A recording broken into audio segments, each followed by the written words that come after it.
আসসালামু আলাইকুম। নিশ্চয়ই আল্লাহর রহমতে সবাই ভালো আছেন। আলহামদুলিল্লাহ আমি ভালো আছি। তো আজকে একদম সকাল সকালই সব কিছু ধুইতে নিব।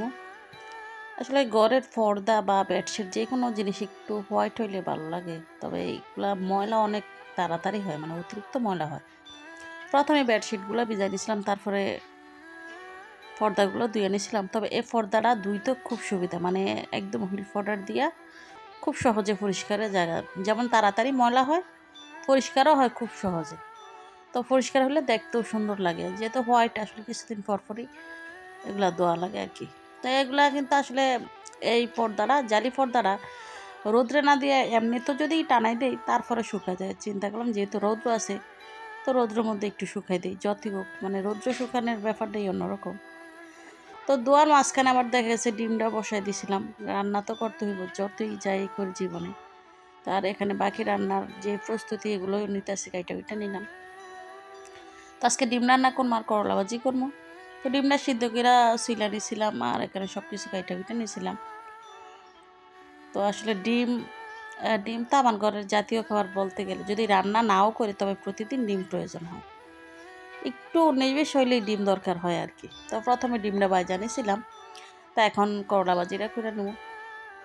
তো করলা ভাজি আমার কিন্তু সবসময় ভালো লাগে, আর শরীরের জন্য উপকার। আসলে আমরা কিন্তু কিছু উপকারের জন্য খাই না, আমরা কিন্তু সব কিছু টেস্টের জন্যই খাই। তো একটু হলুদ লবণ দিয়া তারপরে একটু ভাজা ভাজা করে ভাজা নিব আর কি। ডাকনা না দিয়া ভাজলে কিন্তু করলা ভাজিটা তিতা লাগে না। তিতা লাগলে অবশ্য অনেকে খাইতেছে না। তো করলা ভাজিটা হয়ে গেল, এখন ডিমটা বসাবো। তবে ডিম রান্না করতে মানে আলুটা যে কিউব কিউব করে কাইটা দেয়, এটা হচ্ছে আমার ছেলে মেয়ের পছন্দ আর কি। হয়তো এভাবে কিউব করে কাইটা দিতে হয়, নয়তো দেখা যায় সিদ্ধ কইরা মানে তারপরে হাতে বাইঙা দিতে হয় আর কি। তো আজকে এভাবেই করলাম। তো সাথে একটা টমেটো দিয়ে দিলাম। তবে বাচ্চাদেরকে বলবো কি, আসলে ডিম আমারও পছন্দ, এবার রান্না করলে আমিও ডিম দিয়ে খাইতে পারি ভাত। দেখা যাচ্ছে আমি কি খাইতে পারলাম ওইটা সমস্যা না, সমস্যা হচ্ছে বাচ্চারা কি খাইতে পারবো বা পারবো না, ওইটা আর কি। তো দেখেন রান্না, এই তো আমি কিন্তু মাঝখানে মানে সব কাজই করে নিই। এই রান্নার মাঝখানে কিন্তু এই যে গড় ঝাড়ু দিয়ে দিলাম, তারপরে কিন্তু গড় মুইসও নিছি। আর তারপরে বাকি কাজ টাজ করছি, এখানে যতটুকু ঝামেলা সারছি। যেহেতু মানে বেডশিট ধুইছে, এগুলো কিন্তু আবার বিছাইতে অনেক ঝামেলা লাগে, আর দিনেরটা দিনে না করলে আমার ভালো লাগে না। তো রান্না তাড়াতাড়ি করে শেষ করতেছি, রান্না শেষ করে কিন্তু আবার বাকি কাজগুলো করে নিব। দেখছি এগুলো যদি একবার ফালাই যে এখন করবো না পরে করবো, আমার মনে হয় যে এগুলো আর করাই হয় না। তো রান্নার মাঝখানে ঝাড়ু দেওয়া, গড় মোছা শেষ করে এখন আবার দেখা গেছে বেডশিটটা বিছাই নেব।